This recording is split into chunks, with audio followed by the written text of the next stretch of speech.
योजना सुरू केली आणि आमच्या शेतकऱ्यांना 6,000 रुपये हे मोदीजींच्या वतीनं देण्यात येतात।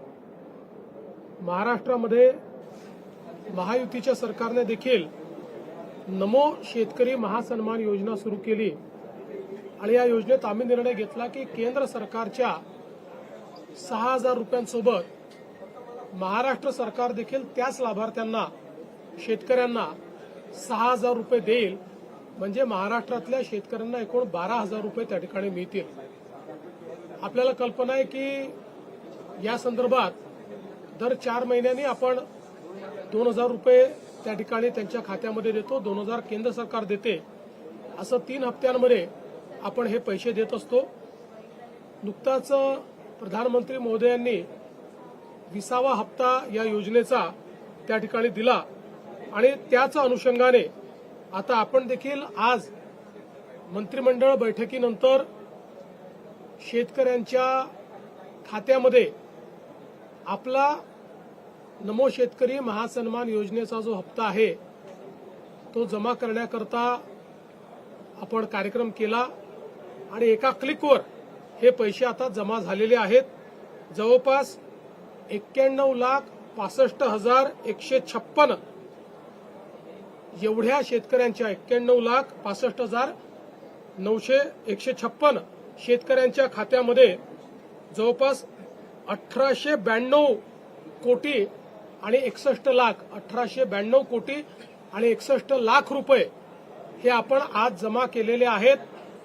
आणि मला विश्वास आहे की ही जी काही मदत आपण करतो त्याच्या पाठीमागचा आपला हेतू हा असतो की शेतीच्या कामामध्ये जे काही छोटे मोठे खर्च शेतकऱ्यांना येतात किंवा अनुषंगिक खर्च येतात त्याच्यामध्ये त्यांना मदत मिळाली पाहिजे आणि निश्चितपणे आपल्याला कल्पना आहे की या महासन्मान निधीचं सर्वच शेतकरी सातत्याने स्वागत करतात, त्यामुळे आज ते पैसे आम्ही जमा केलेले आहेत।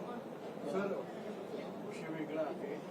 सोलापूर जिल्ह्यामध्ये जो कलेक्टरचं प्रकरण आहे त्या कलेक्टरांचा आता अधिकृत अशी माहिती आली की जी अवैध वाळू त्याच्यावर डीवायएसपीने कारवाई केली आहे। अजित पवारांनी जी धमकी दिली त्याच्यावर आता प्रश्न उपस्थित होता की अजित पवारांच्या बाबतीत कारवाई का होत नाही।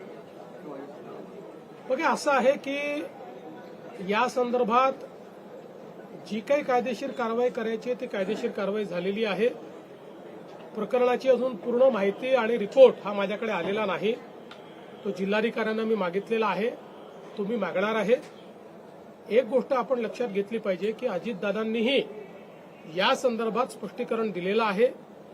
खूप वेळा समोरच्या बाजूला काय चाललं आहे याची आपल्याला कल्पना नसते। अनेक वेळा आमच्याकडे निवेदनं येतात, त्या निवेदनावर आम्ही कारवाई करा असं लिहितो, मात्र त्या निवेदनात सांगितलेली वस्तुस्थिती आणि प्रत्यक्षातली वस्तुस्थिती यात खूप अंतर असतं। मग अशा परिस्थितीमध्ये अधिकारी आमच्या नजरेस आणून देतात की आपण जरी कारवाई करा म्हटलं असलं तरी यांनी दिलेली वस्तुस्थिती योग्य नाहीये, खरी स्थिती वेगळी आहे आणि त्या आधारावर कामं होतात।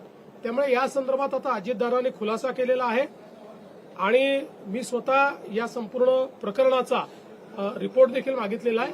सध्या तरी एवढंच मला असं वाटतं पुरेसं आहे। दुसऱ्या बाजूला राष्ट्रीय पातळीवरती आज उपराष्ट्रपती पदाची निवडणूक आहे। विरोधकांकडून असं म्हटलं जातं की क्रॉस वोटिंग होईल आणि एनडीएतले सुद्धा काही खासदार आमच्या युपीएच्या उमेदवाराला मतदान करतील। त्यांनी निश्चित स्वप्न पाहत राहावं। मी एवढंच म्हणेन, आगे आगे देखिए होता है क्या। महाराष्ट्रातून क्रॉस वोटिंग होईल, आगे आगे देखिए होता है क्या। बैठक संपन्न झाली आहे। तर केंद्रासोबत राज्य सरकार शेतकऱ्यांना मदत देणार असं बैठकीनंतर मुख्यमंत्री देवेंद्र फडणवीसांनी स्पष्ट केलंय। 91,65,000 शेतकऱ्यांच्या खात्यात निधी जमा होईल असं देखील स्पष्ट केलेलं आहे मुख्यमंत्री देवेंद्र फडणवीस यांनी। नमो शेतकरी योजनेतील शेतकऱ्यांना लाभ मिळणार असं देखील मुख्यमंत्री देवेंद्र फडणवीसांनी बैठकीनंतर माहिती दिली।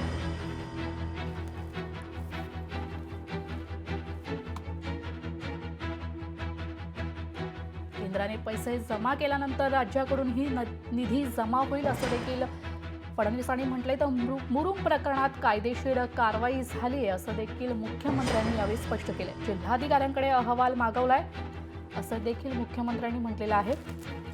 आजची राज्य मंत्रिमंडळाची बैठक संपन्न झाली आहे. त्या बैठकीनंतर फडणवीसांनी ही माहिती दिली आहे.